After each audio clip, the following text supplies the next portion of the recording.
Here's Sang-Hoon Teen, far side circle, finds the trailer, and Sylvester, he scores! Oh, what a rocket from number 16. Not in front, pass save by Harmon. Lead for Mitulinski, he's in on a breakaway, he scores! The cabaret is shot, stopped by Harmon. The rebound came out, oh, and Harmon with the denial. Hello, everybody, and welcome back to the Atlanta Gladiators podcast. Liam Gotimer here, Director of Broadcasting and Communications. Alongside me today is the brand new assistant coach for the Gladiators, Eric Neiley. Eric, thanks for joining me, and how are you doing? Yeah, I'm doing good. Thanks for having me. Awesome. So just quick initial thoughts, and we'll get into more specifics later in the episode about becoming assistant coach and hanging up the skates. But just what has this last week been like since the announcement was made for you? It's been nice. I mean, some of the guys that were here last year knew about it before, but now that it's officially been public, kind of had a bunch of ex-teammates reach out, and some of the parents with the youth program and stuff know about it now. So it's been cool to get all those congratulatory notes for sure.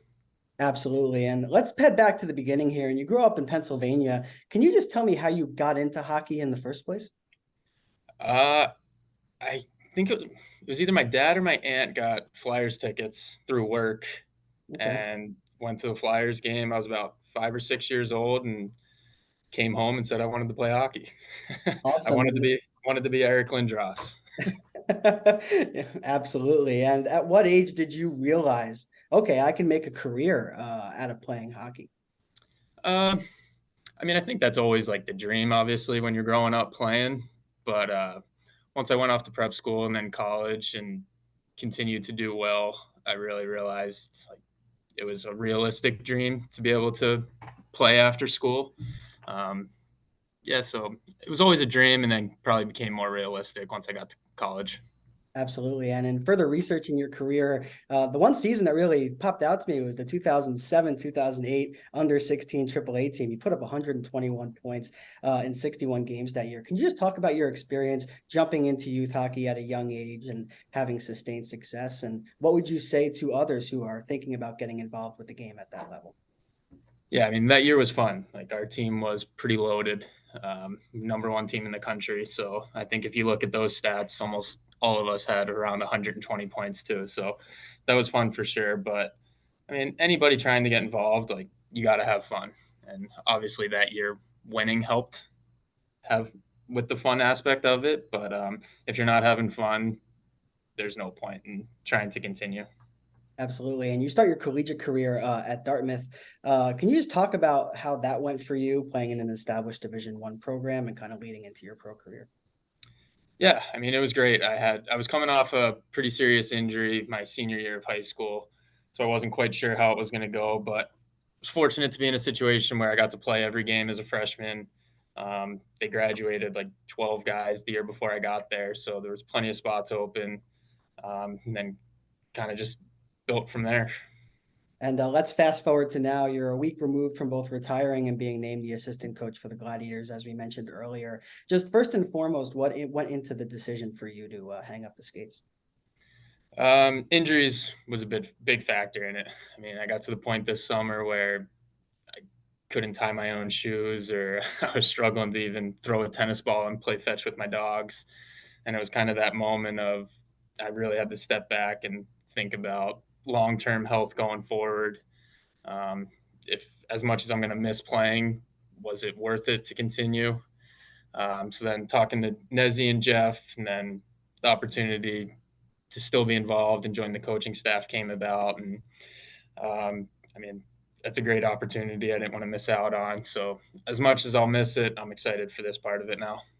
And on that note, you get to begin your coaching career alongside a former teammate of yours and Derek Nesbitt. Just what's it going to mean to you to coach alongside him in this first year for both of you? Yeah, it's exciting. We were joking about it back in October of 2015, I think it was, when I first got sent down here. Who would have thought 8 years later we'd be making our coaching debuts together?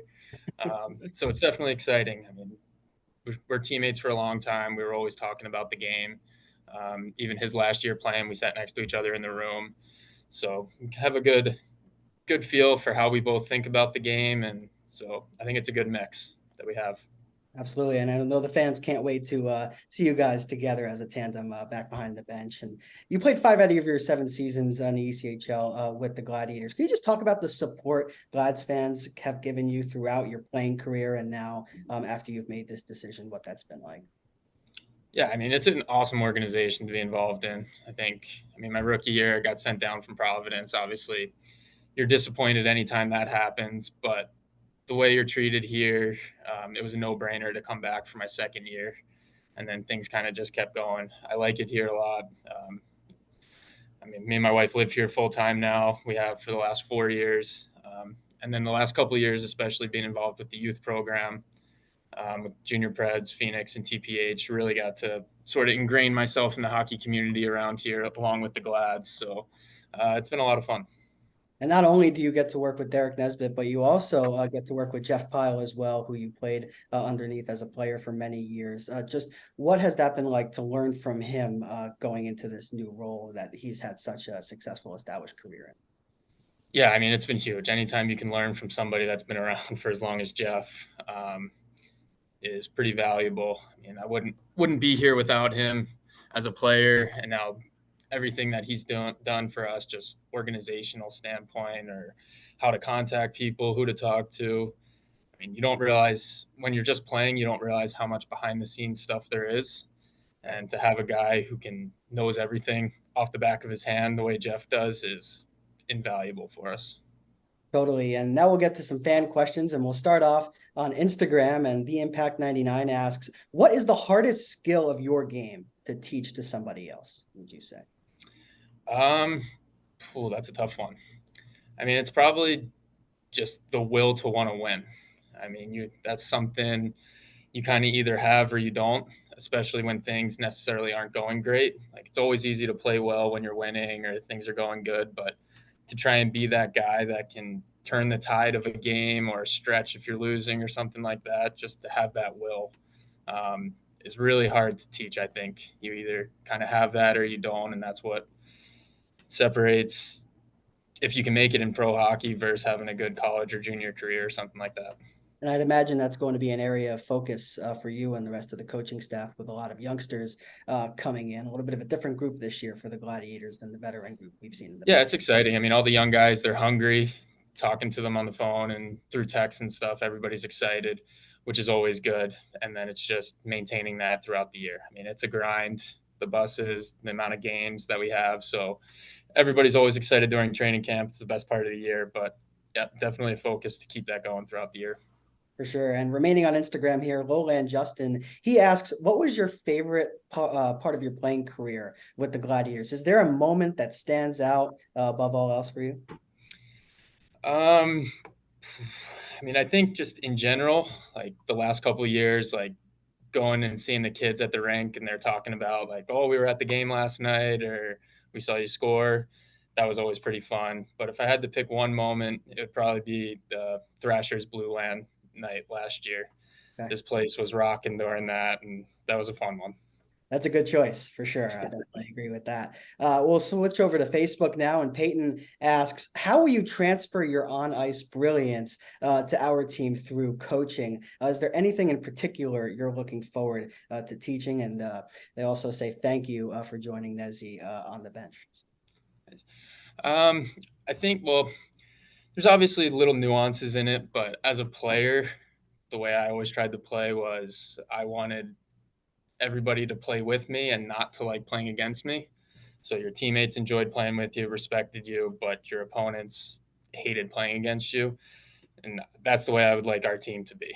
Like a close knit, cohesive group that whether we're on the road or we're at home, when they see the Glads on the schedule, they're not excited. Love that. Love that. And we'll switch over to Twitter or X or whatever you want to call it for our last question. And this is a fun one that I was really excited to ask when I saw it come along the Gladiators Twitter feed. Martin asks, every so often I'll see an Eric Neiley Steelers shirt at a Steelers game, and it brings back fond memories. Do you have a story that sums up your time playing in England with the Steelers? Man, Sheffield is a special place. I enjoyed my time over there. I didn't really know what I was getting, what I was signing up for exactly when you go over there, like soccer crazed country. But when I made the decision to go over at Christmas, I talked to a couple buddies, and they were just telling me, you're going to be shocked at what the fan support's like over here. And I was when I got there. It is awesome. I mean, that place is packed, 7,000 fans, everyone wearing an orange jersey. But then on the flip side of that too, we were struggling a little bit my second year there, and they definitely let us know. So it was fun to have that pressure and that fan support over there. It's a special place in Sheffield. And now you'll be able to root for your former teammate Mike Pellick over in Glasgow with the Clans. So congratulations. Yeah, I hope he does well, but I hope Sheffield wins. Love that. One last question from me. We spoke about it earlier with the young guys, but you had a chance to play with some of the returning Gladiators. Just what stood out to you last season playing alongside first-year players like Dylan Carabia, Bray Crowder, Mitch Walensky, Tyler Harmon, and others? Yeah, I mean, they were great. They all bring something different to the team, especially Harms and Wally coming in at the end of their senior years and stuff, fresh out of school. Both provided exactly what we needed at the time. Like Harms came in, took control of the net at a time where we were struggling a little bit there. And so that was great. Hoping he has a big summer and continues that. And then Wally with the secondary scoring was exactly what we needed at that time too. And then Bray and Krabs being here all year, or Bray wasn't here all year, but Krabs, you really saw that growth throughout the year. Really excited to see him in camp and what the next step forward he can take this year. So, I mean, they all had good rookie years, part of rookie years, and that next step is going to be what we're excited to see this year for sure. Fantastic. And I lied. One final question from me, and it's a fun one. What is one thing that our fans may not know about Eric Neiley that you'd be willing to share? Any particular hobbies or anything interesting about you? I mean, it's not too interesting, but I like to play golf. I think that's probably a given for most hockey players. But I will say I'm terrified of heights. That's the one thing that gets me. That makes two of us then. Well, Eric Neiley, thank you so much for taking the time. Brand new assistant coach for the Gladiators alongside Derek Nesbitt. Super happy to have you on the podcast, and thank you for joining us. Yeah, no problem. Can't wait for the season to start. All right, we'll talk soon. See ya. All right, sounds good. See ya.